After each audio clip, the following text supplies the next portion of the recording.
আমি যদি একটা বৃত্ত অঙ্কন করি, এখন অনেক বড় একটা সার্কেল অঙ্কন করি, তোমাকে যদি সার্কেলের অনেকজনের নাম বলতে বলি, তুমি অনেকজনের নাম বলতে পারবা, অনেক মানুষের নাম বলতে পারবা।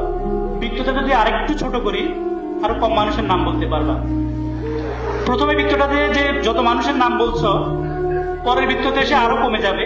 বৃত্তটা যদি আমি একেবারে ছোট করে ফেলি, 2-3 জনের নাম বলতে বলি, তখন নাম আসবে তোমার মা, বাবা, এই ধরনের মানুষের। কিন্তু আগে বড় বৃত্তে তোমার বন্ধু, রুমমেট, হলমেট, ইউনিভার্সিটির ওই অমুক তমুক, বড় ভাই, এখন তো বড় ভাই আছে, বড় ভাই, এদের নাম আসবে। কিন্তু তুমি যখন বিপদে পড়বা, এরা কিন্তু তোমার কাছে আসবে না, খুব কমই পাবা, সবাই না, এক্সেপশন আছে, না হলে তো আর পৃথিবীটা চলতো না।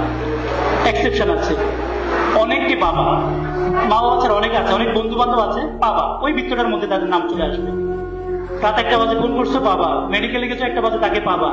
টাকা পয়সার সমস্যা পড়ছো, পাবা। এরকম খুব কম মানুষ আছে, কিন্তু মা বাবাকে সব সময় পাবা। সুতরাং মা বাবাকে কি করতে হবে?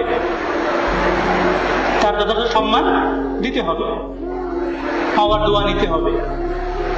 আমরা মুসলিম, আমরা ভাগ্যে পরিবর্তন বিশ্বাস করি, মা বাবার দোয়ায় বিশ্বাস করি, বড়দের দোয়ায় বিশ্বাস করি। তাদের অবদানের কথা মনে রাখতে হবে, হ্যাঁ, দায়িত্ব নিতে হবে। আমার এখন যথেষ্ট সময় হয়েছে, সিদ্ধান্ত নেওয়ার মতো সবাই এখন সময় হয়েছে, যে আমার পারিবারিক একটা সিদ্ধান্ত নেওয়ার, আমার ক্যারিয়ারের একটা সিদ্ধান্ত নেওয়ার। আমি কি দেশে করবো না বিদেশে যাব, আমি কি বিসিএস ক্যাডার হবো না অন্য কিছু করবো, এই সিদ্ধান্তগুলো নেওয়ার কিন্তু সবাই যথেষ্ট পরিমাণ বয়স হয়েছে। সিদ্ধান্ত নিতে পারবো, সিদ্ধান্ত নিতে হবে।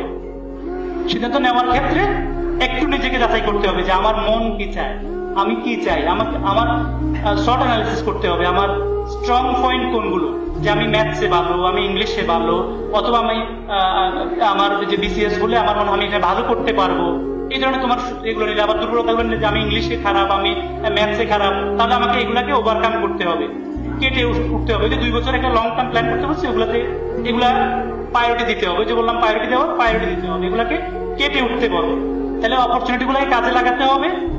আমার কিছু থ্রেট থাকতে পারে, যেমন আমার টাকা পয়সা নাই, হ্যাঁ, এটাকেও আমাকে কাটিয়ে উঠতে পারে। টিউশনি করতে পারি, ছোটখাটো চাকরি করতে পারি, আমাকে কেটে উঠতে হবে।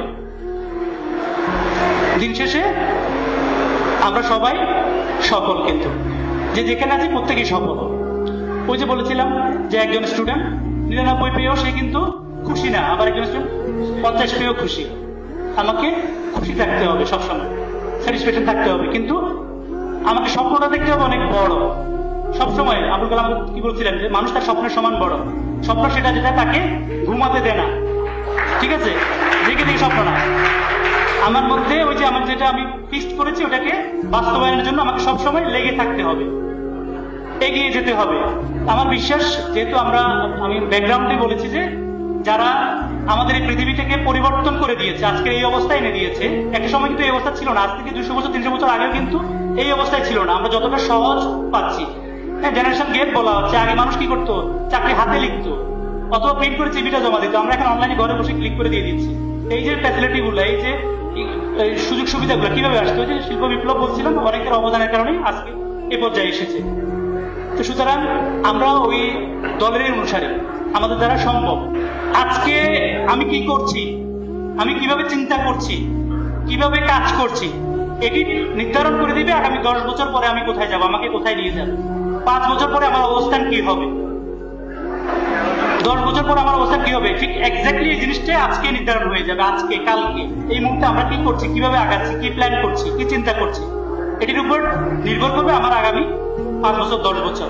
তো এই 5 বছর 10 বছর ভালো থাকার জন্য, ভালোভাবে যাওয়ার জন্য একটা পজিশনে আমাকে অনেক কিছু স্যাক্রিফাইস করতে হবে, অনেক কিছু কম্প্রোমাইজ করতে হবে। তোমরা সফল হও, আগামী বাংলাদেশ, স্মার্ট বাংলাদেশ, এটি তোমাদের হাত ধরেই হবে।